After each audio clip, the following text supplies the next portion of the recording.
Hi, Deb. How are you? Good. Yeah, just reading some of your bio and sounds fascinating. Saw that but Katya was born on a wagon of a traveling show. Sure, why not? My mother was a famous ballerina for the Bolshois. So for the first 3 years of my life, we had wandered from city to city. Wherever the work was, wherever the stage was, that was our home. You see, my father was also a roving gypsy minstrel who sired red-headed daughters all over Eastern and Central Europe. So traveling and vodka, they're in my blood, who I am. So what are you doing in New York? You're in New York? Yeah, I'm in New York to do a show at Don't Tell Mamas on Monday. On Monday. Which is a piano bar in Midtown. Wow.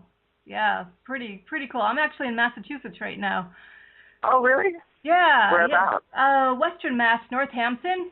Not too far from Amherst. Okay, my real mother's family, talking as Conrad, not Katya, is from Suffield, Connecticut, which is not too far from Springfield, Mass. Yeah, I know where Suffield is. Actually, I was raised in Connecticut, so. Oh, really? Yeah. Small world. Very small, yeah. So, Katya invented opera in Moscow, right? Well, I did. I invented the genre of opera, which is basically the bastard love child of opera and the pop music. When I was living in New York in the late 70s, I was performing at a lot of bathhouses and discotheques back then, and I decided that they played such fascinating, new hip music, and I would just have to perform it, better than it was, and I gave it an operatic twist. Wow! Oh, that's pretty awesome. So what part of Moscow? Most of Katya's performing career has actually been in the United States and in Paris. You see, I left Moscow when I was only 17 years old to marry my late husband, the Count Nikolai Alexandrovich Smirnoff-Skyy. And we had many happy years of marriage in Paris. And then when he died, leaving me with nothing, I was left with my furs and jewels, a Picasso, two Chagalls, a minor Titian, some lovely Louis XIV furniture, a Bentley, and my chateau on the Seine. I was basically destitute. So I moved to the America, and I came to New York City, where I took an apartment at the best building I could afford. I was destitute after all. It was a place called the Dakota, right there on Central Park West. It was there that I began to singing the opera for the people, because I love people, and I love opera, and I love pop. And together, I also felt that if you're singing opera, it's more likely they'll give you free drinks because you're not doing it in an opera house. Yeah, and that's where you met William Shatner, and you started romancing William Shatner. So, see, I met William Shatner back in '76. I had converted to Judaism when my dear friend, Mr. Sammy Davis Jr., convinced me that Judaism was the only way to go. I liked Sammy. He was a fun person, only had one eye, like my late husband, the Count.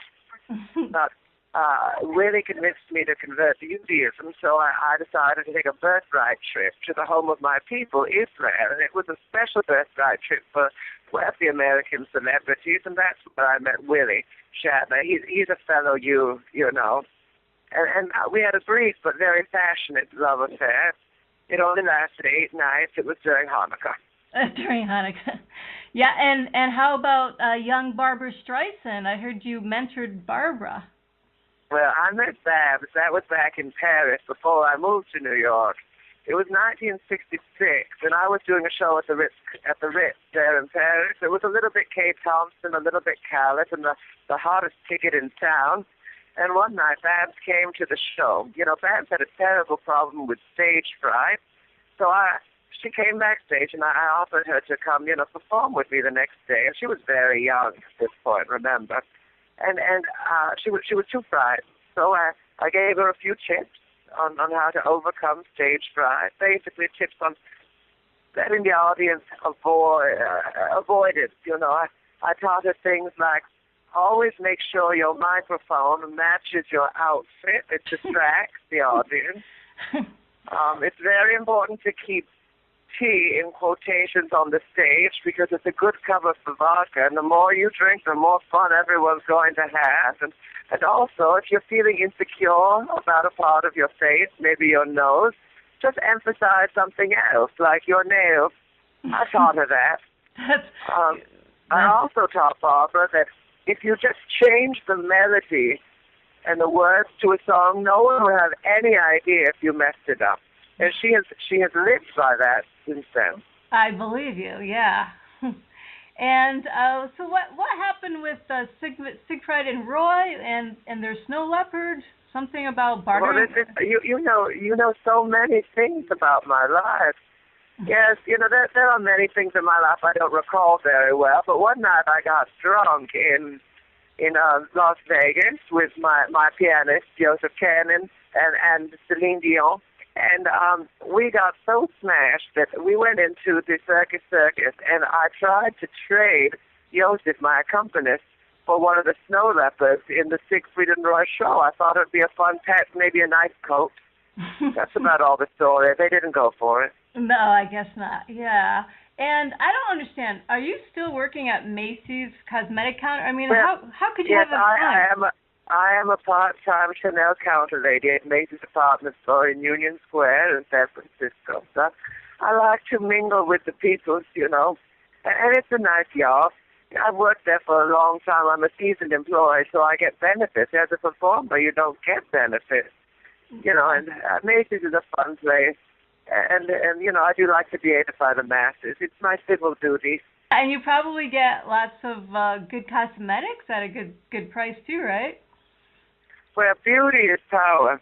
That's what I always say. I mean, more than a few of the Smirnoff-Skyy have visited Sotheby's to pay for this face. But I do enjoy the Chanel counter. I like a discount. I am a U.S. after all, so give it to me on sale, or don't give it to me at all.